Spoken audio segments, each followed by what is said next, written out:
talk about. Hey guys, welcome back to my channel. My name is Kimberly and today's video is gonna be a little bit of a lengthier one. My vegan anniversary just passed a couple weeks ago of being vegan for 3 years, so I thought it would be kind of an interesting and fitting video to talk about how my relationship with food, body image, things like that have changed over the time before I was vegan, going into when I was going vegan, and now after being vegan for 3 years. So sort of how that's evolved, how things have changed, and all those things. So I really love these kinds of videos and hopefully this is interesting for you. If it is, then just keep watching. So growing up, I was always a pretty thin kid, not from watching my weight, not from trying to eat healthy or anything. Like, I ate just like any other kid, like junk food, fast food, not all the time, but in combination with the food that my mom would cook. And it wasn't until 7th grade that I had a friend that made a comment about my body. So from that point in 7th grade onward, I started watching everything that I eat, was more self-conscious, and ironically that was the moment that I started gaining weight for the first time. It could be coincidental, but I personally think that it was all of that anxiety surrounding what I was eating and paying more attention for the first time to what I was eating instead of eating intuitively that caused me to gain weight. Who knows? It could have just been puberty, but I am a little skeptical.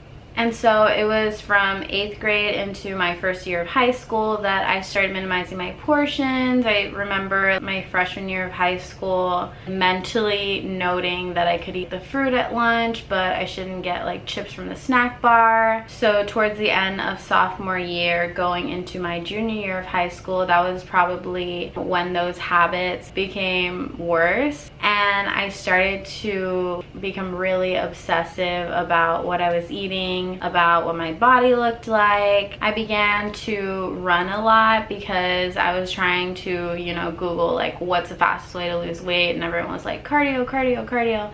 So I started to run a lot, which is not in itself a bad habit, but it was more the mentality I had surrounding running that was the bad part of it.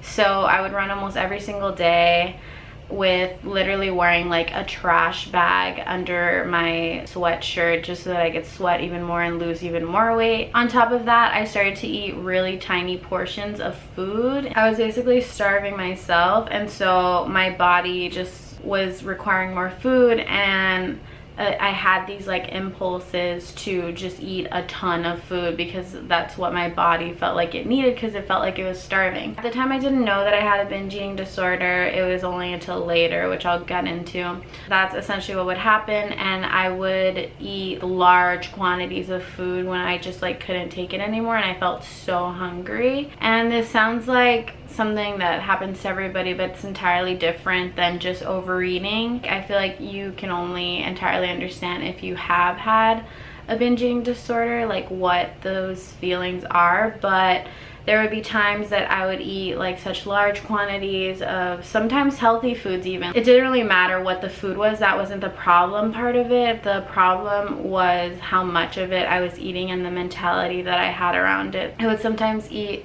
like till my stomach was literally like so full, like painfully full. It's not as simple as just controlling yourself. You literally feel like you don't have control. Sometimes you still just want to keep eating, not even because it's coming from a place of hunger, but you just feel out of control that you like just need more food. Not even need, but you want more food. And so it's really hard to understand, like I said, if you've never experienced it. But it was really horrible to go through, and on top of just the guilt that I would have immediately after or the day after because I was trying to like lose weight, on top of that guilt being something that affected me mentally, it was also like affecting my relationships because I sometimes wouldn't hang out with my friends if I had just binged because I felt really like gross and embarrassed, and I didn't want people to think that I looked fatter because I had just ate so much. as if they're even paying attention. But that's sort of the mentality that you have. Or I wouldn't go into social settings where I knew there was gonna be food because I would be afraid of binging. So that was like another aspect to that whole like terrible cycle. Even though I had these times where I would eat enormous amounts of food, most of the other time like I was barely even eating, so it sort of like counteracted, and I was still losing weight. I was so tiny at this point in my life. Like I had lost so much weight. Like I thought I was so large. This continued maybe like a year. So in January of my senior year of high school, I sort of started to try to be less controlling about what I ate and less restrictive, knowing that I had a problem and sort of getting fed up that I like had no control, and I hated feeling that way. So I was trying to be like less restrictive on what I was eating, and sort of was letting myself now eat things that I would have never let myself eat before, or eat as much as I wouldn't have let myself before. And so I started to gain some weight. When I graduated high school, I had gained a couple, maybe like 10 more pounds, but I was now like at like closer to a healthy weight that I should be.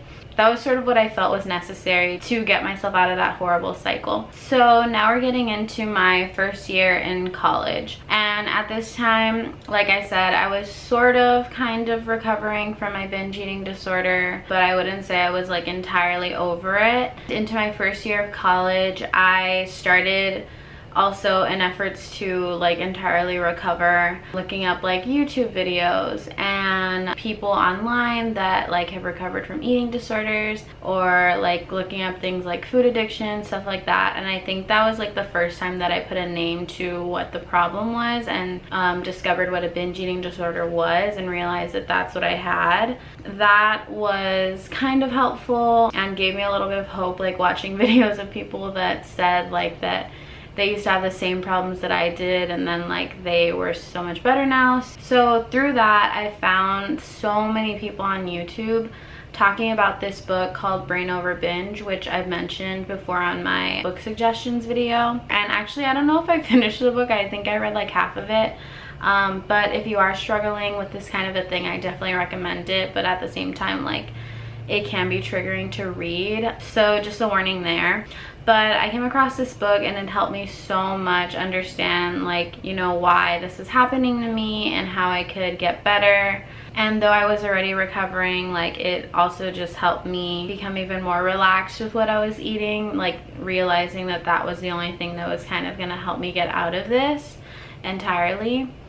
Then in December of my first year in college, was the first time I was starting to read up on veganism. I think I came across YouTubers again and sort of learned like what being vegan even was. I found like vegan documentaries, and I think what most attracted me to veganism at first, but that's not entirely why I went vegan, was that people were talking about like how they could eat as much as they want and lose weight instead of gaining weight, which was something that still appealed to me even though I was getting out of my eating disorder, because obviously I had still gained a significant amount of weight through recovering from my eating disorder.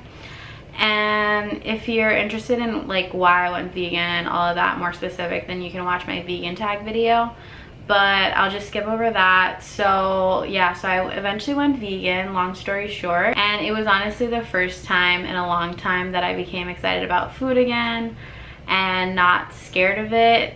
I felt a lot less restricted through eating vegan and through being excited about like what my diet was doing for myself, for animals, like saving animals, and for the environment. And since the time that I started going vegan, like I always knew the science behind like whole foods, plant-based diet, how exactly you could lose weight on a vegan diet. And there's so many people online that have lost weight doing all these different things like under a vegan diet, but I never have entirely like subscribed to eating any one certain way like those people. Not that there's a problem with it, but just like because of my eating disorder history. I don't want to talk for everybody who's ever had an eating disorder, but I feel like there is a lot of people who can easily be triggered by something like that, or like subscribing to any sort of one diet, which, you know, people can also say that about even just being vegan. But I don't feel restricted under a vegan diet when I let myself eat like what I want to eat. But like I said, so in the 3 years that I've been vegan, like I've fluctuated between different ways of eating, which also means that I've fluctuated between like gaining weight, losing weight, gaining weight, losing weight, and stuff like that. But my relationship with food has definitely become so much better just through going vegan. Like I have never been more excited about cooking, about trying new vegan restaurants, trying new foods, trying new recipes, like things like that. Like I've never been like more excited about food as I am at this point in my life, which like I didn't know if I was ever gonna be able to say like a couple of years ago. So if you're curious, I can sort of break down how I ate in my first year of being vegan, my second year, and my third year. If not, I'll put like a time code right here that skips to like the very end of this video and sort of like my conclusion, because I know this is getting to be a really long video. But in my first year of being vegan, I definitely fluctuated between eating like really like super healthy, like whole foods, rice, beans, like vegetables, stuff like that, but at the same time like during periods like eating lots of like mock meats and vegan cheeses and stuff, just because I was like a new vegan and really excited about that stuff. And so throughout that year, like I still gained some weight because of those things. And then in my second year of being vegan, which was in my junior year of college when I studied abroad, I was trying to like lose weight in a healthful way, and I tried to like eat more of like whole starches like rice, corn, beans, like potatoes, whole grains, stuff like that, in addition to like vegetables and stuff to lose weight. So I remember eating like a lot of like literally just like a meal of corn, just to make it easy for myself, or like some like whole grain granola for breakfast with some fruit and like some sort of plant milk. And I definitely was losing weight, but it didn't feel like a sustainable way of eating for me, and maybe it would be different now, but I was kind of eating kind of boring, just because I knew that it would like help me lose weight, and I like to be excited about the food that I'm making and try new things and like stuff like that, so it just didn't feel really sustainable for me. So I stopped eating like that.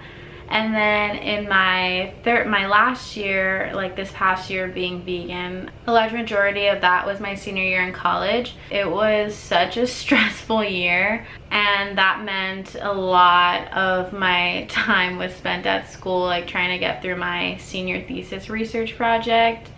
And I ate like lots of like vegan fast food, was eating like food from the school cafeteria. Like I ate a lot of Impossible burgers for lunch with sweet potato fries, and like I also at the same time, it was like I knew I was leaving New York really soon, so I was trying to like cross off all these things from my New York City like vegan restaurant bucket list. And so I wasn't eating very healthfully. Like I wasn't eating that stuff all the time, but that was like a majority of my diet. So I gained some more weight from that. And yeah, now I'm back home, so I'm trying to like sort of find the balance from all these different ways that I've eaten like under veganism, and find a way of eating like that is more sustainable for me, but also like just more healthful. Like I also would just like to feel better. So sort of to get to the point of this whole video, I essentially just wanted to be like really real with you about like going vegan doesn't mean that you eat like this perfect way, and also food, body image, people's weight, things like that are really sensitive subjects. So I also just encourage you to be more compassionate, not only to yourself but to other people. You never know how a comment that you make or something that you say to somebody else could impact the way that they feel about their body, about themselves, about what they eat, what people's history is with not even just like eating disorders, but in general with stuff. So I don't know, the whole message behind here is just be more compassionate and try not to make quick judgments. And also, if there's one big thing that you can also pull from this video, I hope that it's also that veganism is way more than just a diet. If I was vegan solely just looking at it as a diet, then I would not be still vegan now 3 years later. What has kept me vegan is my morality and connection to veganism beyond just like, oh, I know meat is bad for me, I know dairy is bad for me, but I do not at all support or want to support the cruelty that is behind animal agriculture, not only for animals but also for the people involved in working in these industries. And on top of that, I definitely want to do whatever it is that I can do to help combat climate change, and animal agriculture plays a huge role in climate change. So it's way more than just a diet to me. People have different reasons for being vegan, and that's totally fine, but we also shouldn't judge other people for why they're vegan, and just be careful what you say to people. Be nice. Yeah. Thank you so much for watching this video. I hope that it was somewhat enjoyable to watch, or that you took something away from you know, spending, I don't know how long it is that this video is gonna be, so spending some of your day dedicated to seeing me talk on a screen. I am excited about some new videos that I'm gonna post, and if you also just have any thoughts like concerning anything I talked about in this video, any sort of questions, things like that, feel free to also leave a comment. If you are gonna leave a comment about any of those things, please make sure that you're not putting out any negative vibes. We only want positivity here. So yeah, I think that's it, and I will see you next video. Bye. Someday soon, all right.